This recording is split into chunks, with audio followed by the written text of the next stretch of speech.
Bapak Ibu yang dikasih oleh Bapak Yahweh, sebelumnya saya mengucapkan Pesach Sameach.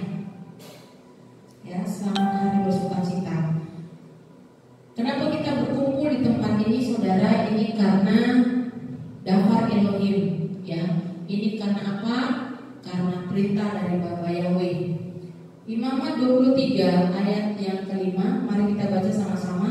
3, 2, 1. Pada bulan pertama, pada hari ke-14 bulan itu, di antara sore dengan petang, itulah Pesach bagi Bapak Yahweh. Amin. Jadi ini adalah Paskah bagi Bapak Yahweh. Ini adalah pertemuan yang diserukan oleh Elohim Yahweh. Jadi sangat disayangkan kalau kita tidak membawa keluarga kita, anak-anak kita pada pertemuan ini. Karena apapun yang kita lakukan itu diperhitungkan di hadapan Bapak Yahweh.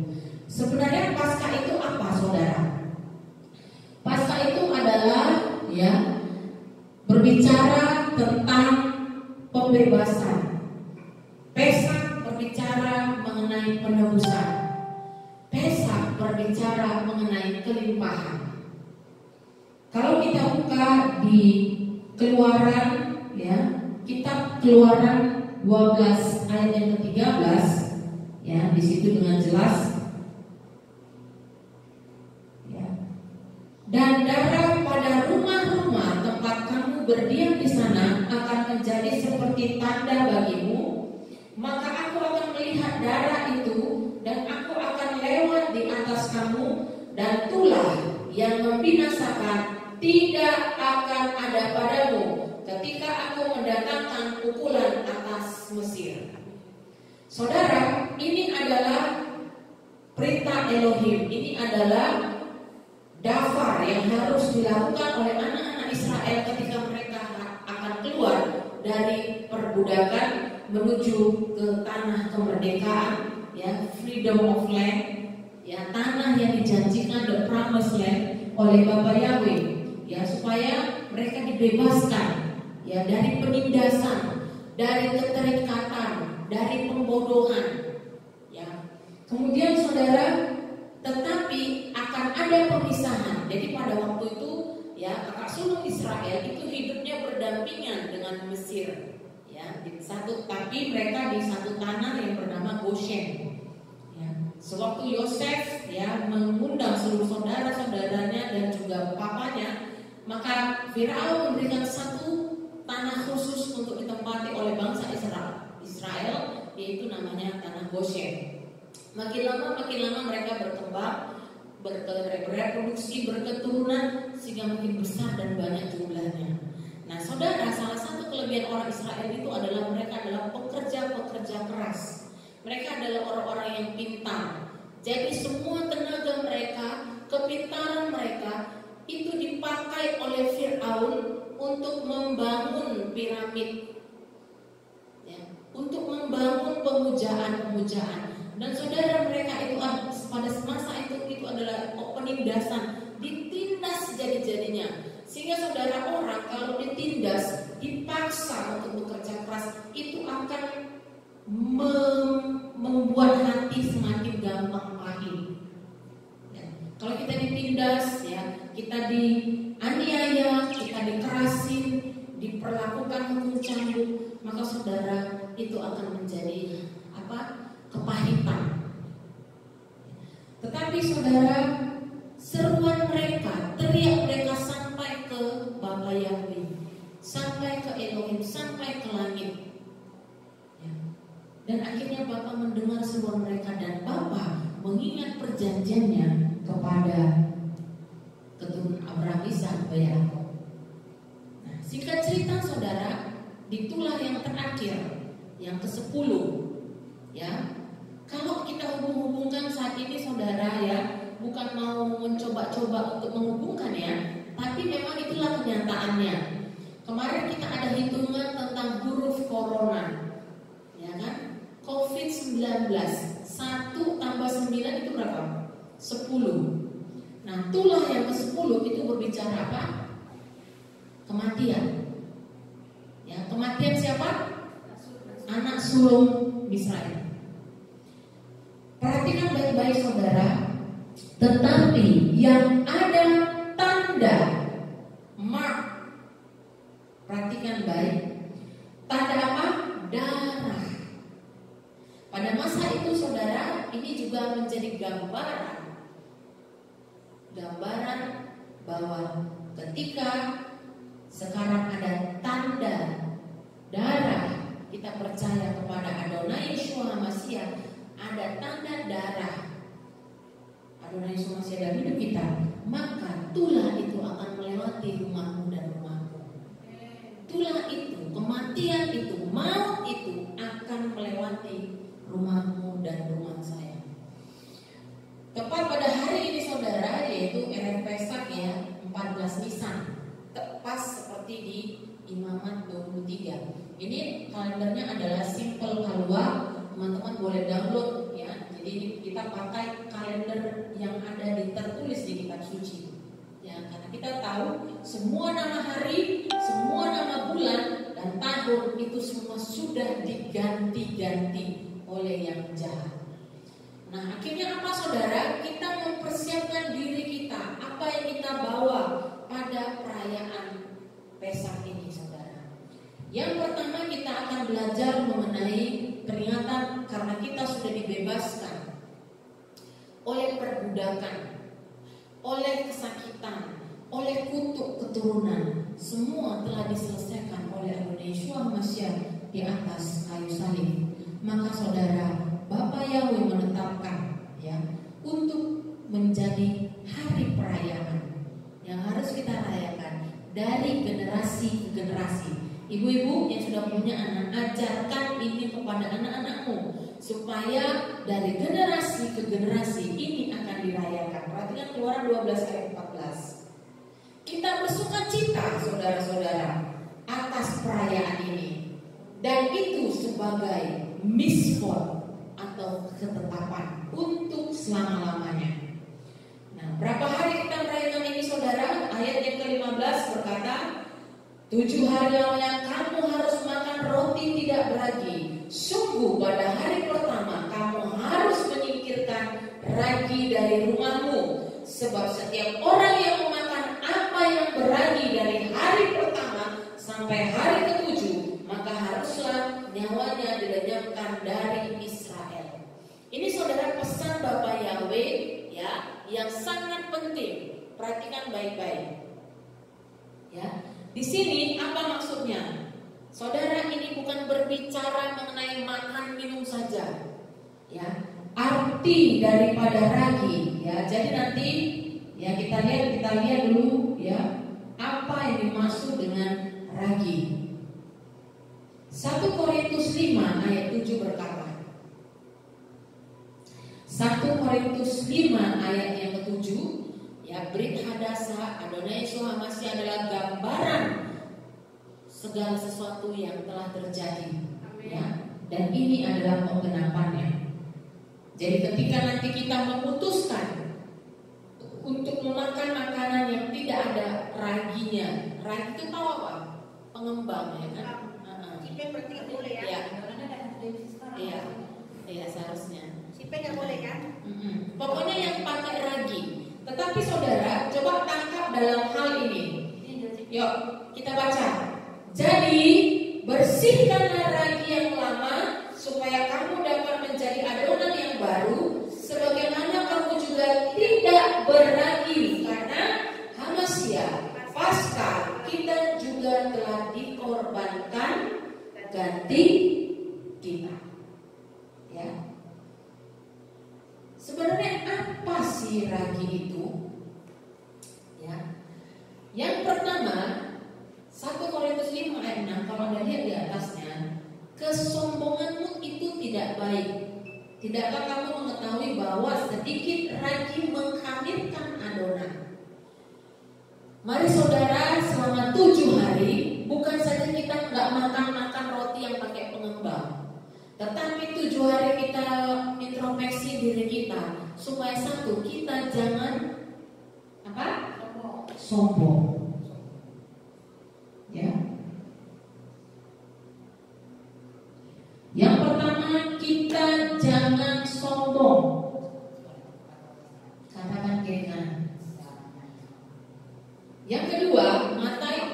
ayat 6, ini saya coba langkahi. Matius 16 ayat yang ke-6. Selain kita diperintahkan Bapa Yahweh untuk bersuka cita selama 7 hari. Ingat saudara, jadi selama 7 hari jaga hidup kita, jaga hati kita. Kita mau benar-benar di hadapan Elohim. Matius 16 ayat 6.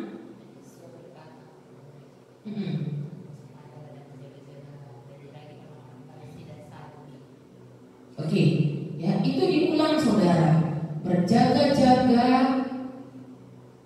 ya dari Farisi dan Sadusi.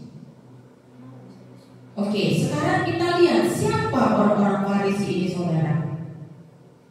Kenapa Yesua memerintahkan kita untuk berjaga-jaga terhadap ragi, ya? Itu lebih berbicara mengenai ragi itu karakter, ya, sikap, ya. Apa yang dilakukan siapa orang Farisi? Orang Farisi adalah orang yang tidak percaya kepada mujizat dari Bapa Yahweh. Orang Farisi itu adalah orang yang tidak percaya terhadap mujizat yang dilakukan Yeshua HaMashiach. Matius 9 ayat 34. Orang Farisi itu geraginya apa? Mereka adalah orang yang suka memfitnah. Ya. Matius 9 ayat 34, coba dibaca. Namun, sama-sama 3, 2, 1. Namun orang-orang Farisi tetap berkata, dengan penghulu roh jahat dia mengusir roh jahat. Bayangkan saudara, Yeshua HaMashiach itu difitnah. Ya, difitnah karena menyembuhkan orang yang sedang bisu. Saudara, orang bisu itu dari secara medis, kenapa putusnya saluran eustasius dari telinga ke hidung. Tetapi kitab suci mengatakan orang kalau mengalami bisu itu karena terikat oleh roh jahat. Ya, dan Yeshua mengusirnya. Anak itu sembuh, tetapi muncul fitnah orang-orang Farisi. Oh, dia itu menyembuhkan dengan pakai roh jahat. Ya. Yang kedua, orang-orang Farisi ini adalah orang-orang yang tahu daftar Elohim, tahu firman, taat Torah. Matius 12 ayat 2. Tetapi di dalam ketaatan mereka cenderung untuk menjerat sesamanya. Matius 12 ayat yang kedua. Dan orang-orang Farisi setelah melihatnya, mereka berkata kepadanya, lihatlah murid-muridmu. Nah, mereka mendatangi ya Yeshua, ya kan?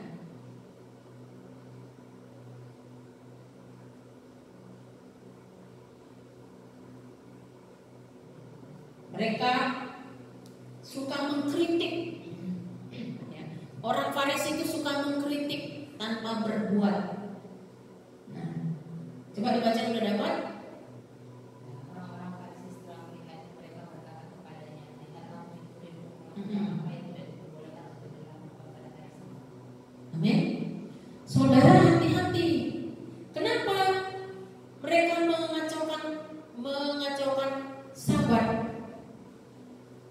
Kemudian Markus 7 ayat 3. Mereka juga ya mengkritik ya.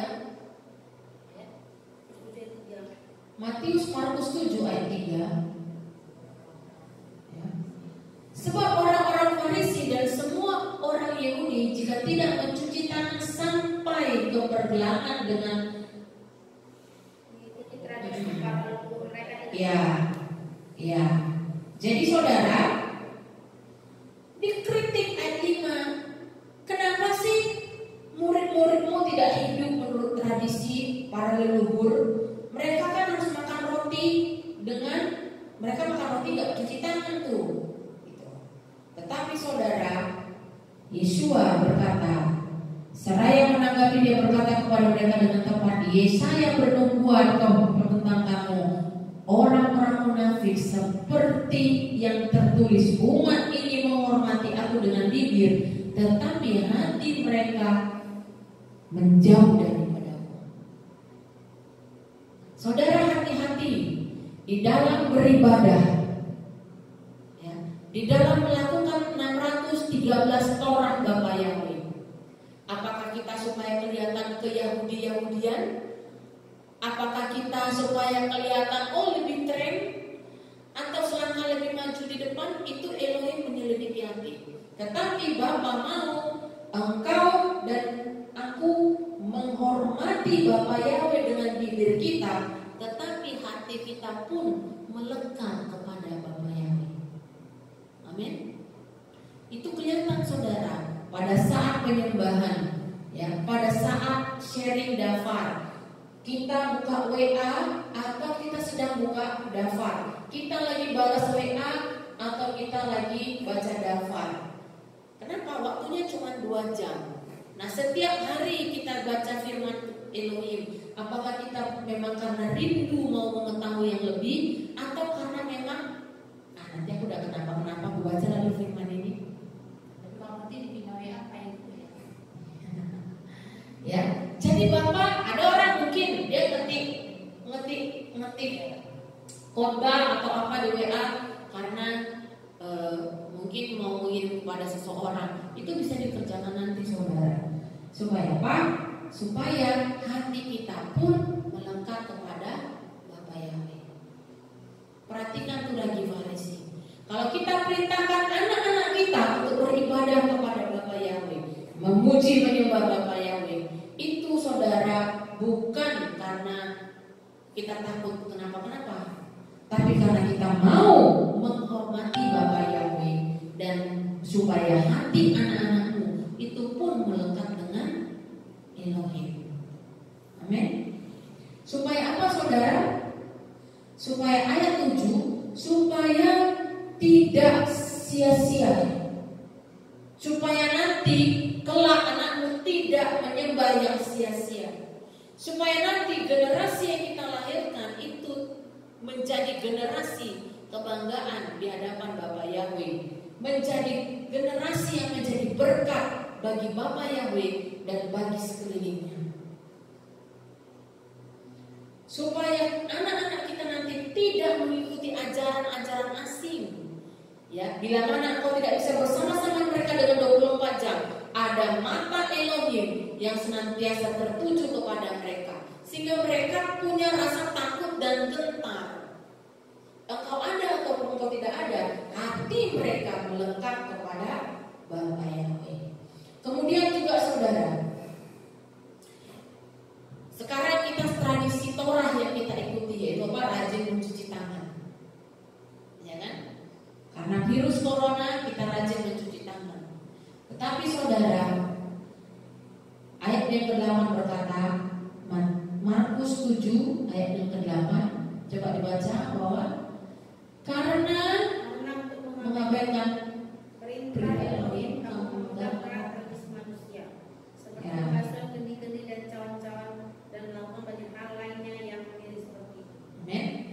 Jadi jangan kita melakukan tradisi manusia yang berlebihan, gitu, yang lebih kepada thingsnya, bukan kepada humannya. Saudara lengkap? Makanya Pak, Yesua itu selalu mengecam Farisi dan ahli Torah. Kemudian siapa Sadusi? Raji Sadusi katanya harus kita singkirkan selama 7 hari. Raji Sadusi ini siapa saudara? Ini berbicara orang-orang yang dipercayakan kekayaan oleh Bapa Yahweh, ya. Orang-orang yang dipercayakan. Nah, kita lihat Lukas 18 ayat yang ke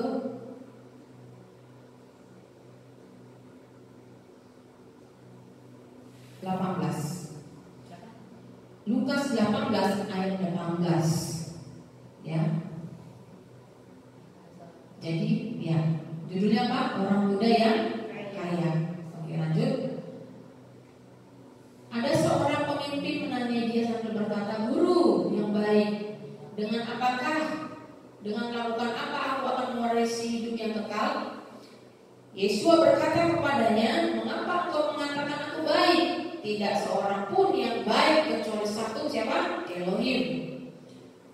Nah, dia sudah melakukan Torah, ya, dari hukum pertama sampai dengan ke-10, ya, semua telah dilakukannya. Ayat yang ke-22, Yesua menantangi dia. Setelah mendengar hal-hal itu, Yesua berkata kepadanya, masih ada satu hal tinggal padamu. Jualah segala sesuatu sebanyak yang engkau miliki dan bagi-bagikanlah kepada orang-orang miskin, maka engkau akan memiliki harta di siang lain. Dan datang kemari dan ikutlah aku. 23. Dan sesudah mendengar hal itu, ia menjadi sangat sedih sebab ia sangat kaya. Dia pergi, saudara. Ayat yang ke-24 berkata, setelah melihatnya menjadi sangat sedih, Yesua berkata, alangkah sukarnya orang yang memiliki kekayaan masuk ke dalam kerajaan Elohim. Sebab adalah lebih mudah seekor unta masuk melalui lubang jarum daripada seorang kaya masuk ke dalam kerajaan Elohim. Apakah menjadi kaya itu dosa? Tidak, saudara. Tetapi yang lebih menyakitkan, yang lebih membawa kita kepada ketidakselamatan itu kalau kita lebih mencintai kekayaan itu daripada Dava Elohim. Orang-orang Sedusi ini adalah orang-orang yang kaya raya, ya, seperti sekarang orang-orang elit global mendanai fundraiser yang luar biasa untuk apa? Untuk mengubah tatanan dunia dengan uang mereka, ya, sampai mengorbankan jiwa-jiwa, ya, menciptakan suatu penemuan virus dan harus mengorbankan banyak jiwa-jiwa, ya. Saudara, orang kaya itu biasanya yang menjadi Tuhannya adalah kekayaannya, yaitu uangnya.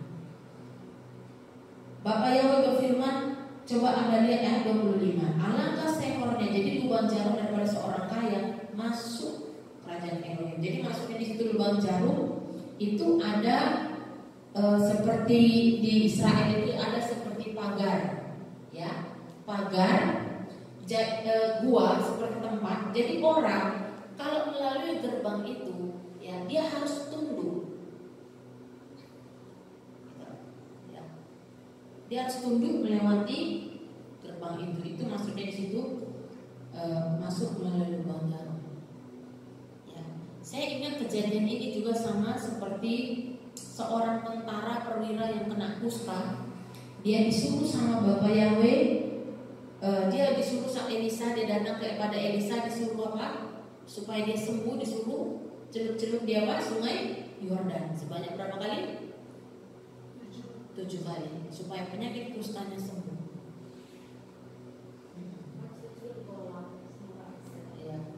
Ya, supaya bisa sembuh, saudara.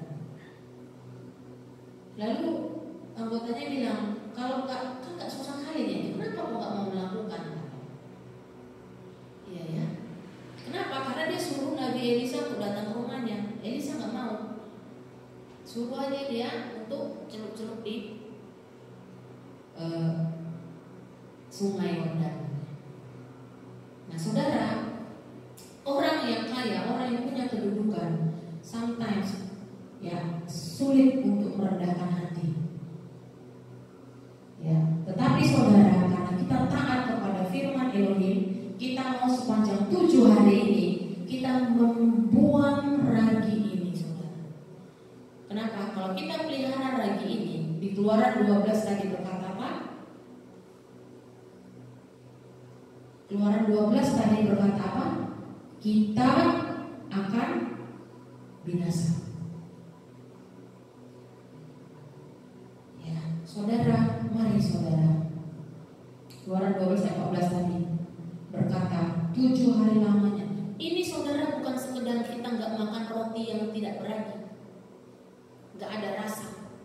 Tapi kalau kita masih sulit untuk merendahkan hati kepada sesama kita, itu pun termasuk ragi. Hati-hati saudara. Jadi jangan herankan ya orang yang sudah percaya kepada Bapak Yahweh, sudah melayani, gitu. Dipersingkat umurnya sama Bapak, diperpendek tahun-tahunnya. Kenapa? Karena selama 7 hari ini kemungkinan saudara lupa untuk merendahkan hati, lupa untuk jangan mengkritik orang lain. Tetapi kalau kamu mengkritik orang sesamamu, kasih solusinya. Disuruh menjauh juga. Apa? Disuruh menjauh juga sama si Farisinya. Iya, iya, gitu. Tapi jangan sampai kita seperti orang Farisi. Makan nggak cuci tangan saja harus dikritikin, gitu. Ya. Kenapa? Itu perkara-perkara yang lahiriah sebenarnya. Itulah yang mau digenapi oleh Yeshua. Bukan berarti jangan sampai nggak cuci tangan. Harus tetap cuci tangan, cuci kaki. Tapi kalaupun kita ketemu sama sesama kita, dia sampai nggak cuci tangan, nggak cuci kaki, itu jangan jadi senjata kita untuk menghakimi dia. Tak bawa makan Gitu. kita. Lebih berat mana apa? Daripada mencuri, membunuh atau merugikan orang lain, atau menghilangkan nyawa orang lain, atau memeras orang lain. Nah, itu lebih merugikan. Nangkap di sini saudara. Jadi hal-hal yang lahiriah, yang terlihat oleh mata. Makanya Yeremia tadi berkata apa? Jangan terlalu percaya kepada hal-hal yang muslihat. Nah, ini harus kita singkirkan. Kapan? 14 Nisan. Berarti harus bagi-bagi sedekah gitu Pak. Memberikan apa yang kita perlu. Ya, bisa jadi itu juga lebih bagus ya. Nanti kita coba akan lihat apa yang bisa kita lakukan di sepanjang 7 hari ini saudara ya. Tapi 2 poin itu saudara, kita diingatkan untuk menyingkirkan ragi Farisi dan ragi Sadusi. Unleavened bread atau upah sakti alechem ya, I will pass over you. Ya, aku akan melewatkannya. Maut itu akan menyingkir dari kehidupanmu dan kehidupanku saudara. Karena apa saudara? Upah sakti alechem bersama dengan Yeshua kita bisa melaluinya. Dia adalah Raja segala raja. Dia pemilik segala sesuatu yang ada di muka bumi ini saudara. Segala sesuatu, Kolose berkata segala sesuatu terjadi oleh dia dan karena dia dari awal sampai akhir. Jadi tanda ya itu Alef Tau itu adalah berbicara Yeshua HaMashiach. Dia adalah tanda, dia adalah mark, sign. Itu adalah tandanya. Nah. Kemudian saudara, kita ini saudara pada perayaan Pesak kita ditebus oleh darah Yeshua. Ya, wega alati ethem bisroa netuya. Ya, I will redeem you with outstretched arm. Aku akan membebaskanmu. Kata pembebasan itu berbicara apa? Goalenu. Makanya kita berkata Goalenu. Yahweh Go Alenu. Yahweh adalah pembebasku. Kita minta dengan kekuatan pertolongan Ruach HaKodes. Kalau engkau merendahkan hatimu, merendahkan dirimu di hadapan orang yang mungkin gak layak untuk dihargai. Tetapi karena kita mau sepanjang 7 hari ini merendahkan hati, membuang ragi Farisi dan ragi Sadusi, maka saudara kita akan memperoleh berkat Paskah. Saudara, berkat Pesak, ya sekali lagi itu bukan bicara mengenai berkat kehidupan saja, tetapi berkat kelimpahan secara materi. Anda tahu dalam 1 hari umat Israel itu kaya mendadak. Kenapa? Karena orang-orang Mesir menyerahkan seluruh kekayaannya kepada orang Israel. Ketika anak sulung Israel itu sudah mati, dia menyerahkan, udah ini ambil semua, ini ambil. Perhiasannya diambil, kekayaannya diambil, emas dan peraknya diambil, semua diizinkan.